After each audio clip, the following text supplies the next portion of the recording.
Assalamualaikum warahmatullahi wabarakatuh. Selamat siang rekan-rekan semuanya. Perkenalkan, nama saya Rian Dalfiandi dan teman-teman lainnya.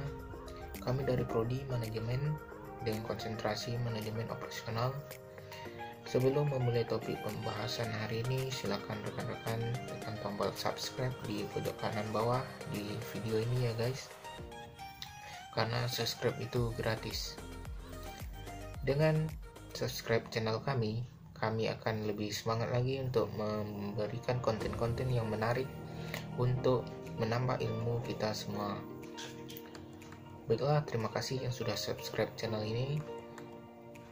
Selanjutnya, judul materi kita hari ini yaitu tentang menganalisis studi kasus Gateway dan Apple, dua kisah pembeda sampai ke retail.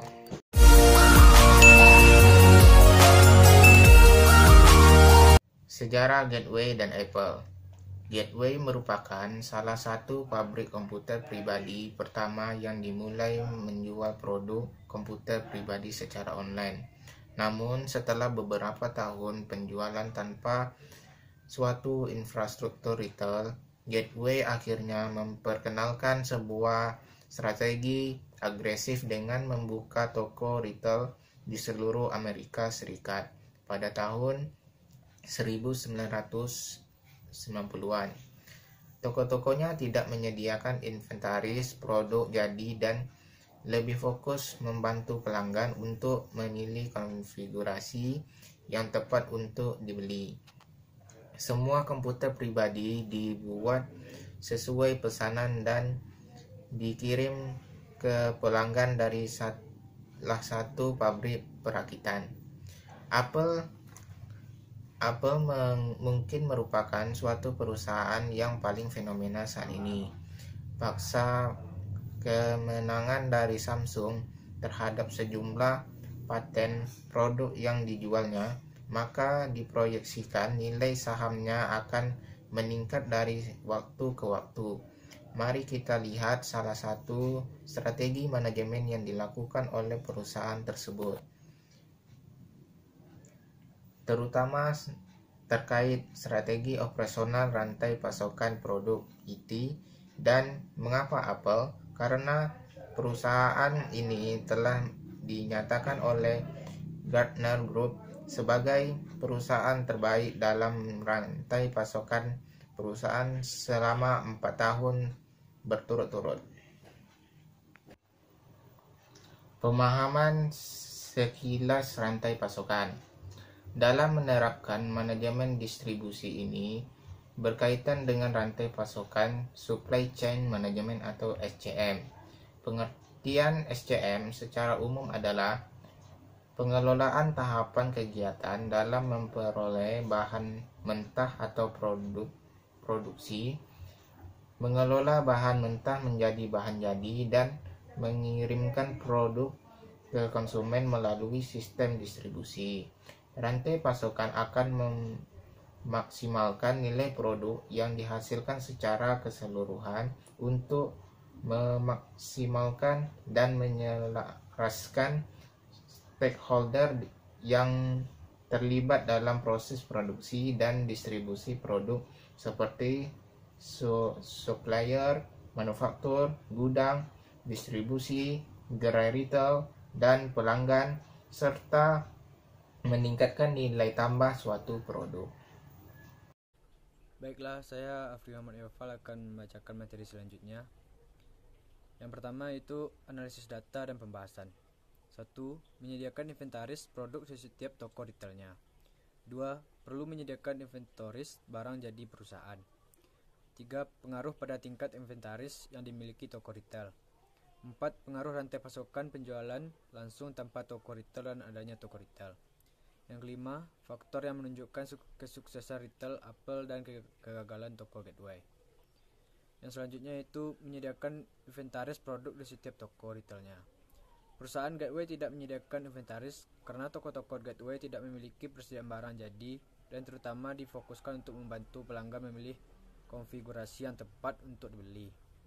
Semua PC diproduksi sesuai pesanan dan dikirim ke pelanggan dari salah satu pabrik perakitan.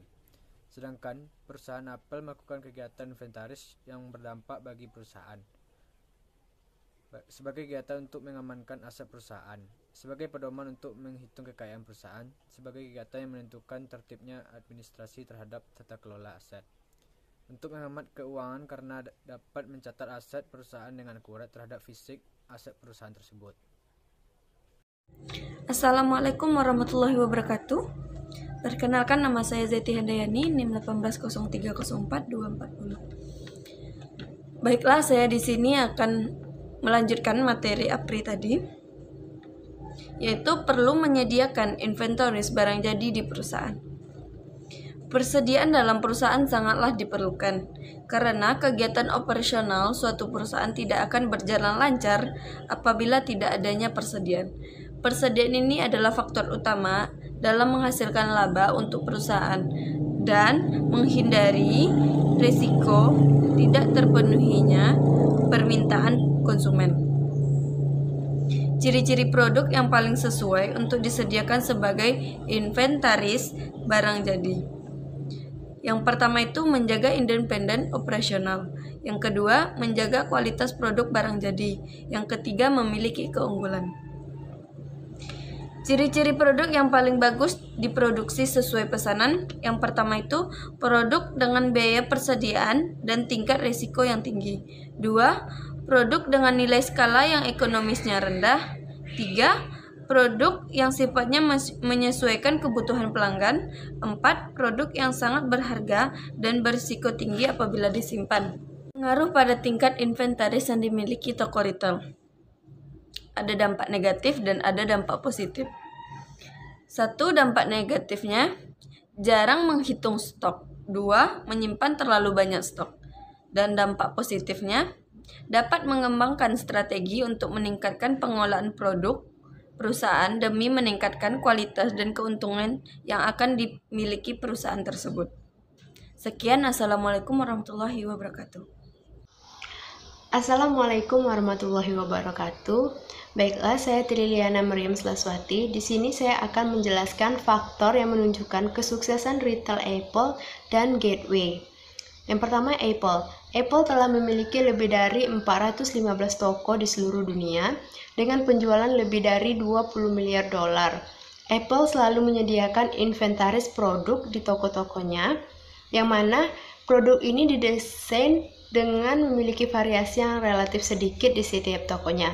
Pada 2012, pendapatan rata-rata setiap toko retailnya mencapai 51,5 juta dolar. Selanjutnya, Gateway. Gateway tidak menyediakan inventaris produk jadi dan lebih fokus membantu pelanggan untuk memilih konfigurasi yang tepat untuk dibeli. Semua komputer pribadi dibuat sesuai pesanan dan dikirim ke pelanggan dari salah satu pabrik perakitan. Gateway mengalami perosotan hingga kurang dari $4 dan Gateway mengalami kerugian yang sangat besar. Baiklah, selanjutnya yaitu solusi yang harus dilakukan kedua perusahaan, yang mana agar strategi rantai pasokan dapat berjalan sesuai keinginan perusahaan, perlu meningkatkan kualitas dan kuantitas suatu barang ataupun produk maupun jasa yang dipasarkan dan disalurkan ke distributor. Untuk bisa memenangkan persaingan pasar, maka supply chain management pada kasus ini harus menyediakan produk yang harganya terjangkau, namun tetap berkualitas dan juga tepat waktu dalam proses pengiriman kepada konsumen, dan juga memiliki variasi yang banyak. Baiklah, sekian presentasi dari kelompok 5. Lebih dan kurangnya kami mohon maaf. Wassalamualaikum warahmatullahi wabarakatuh.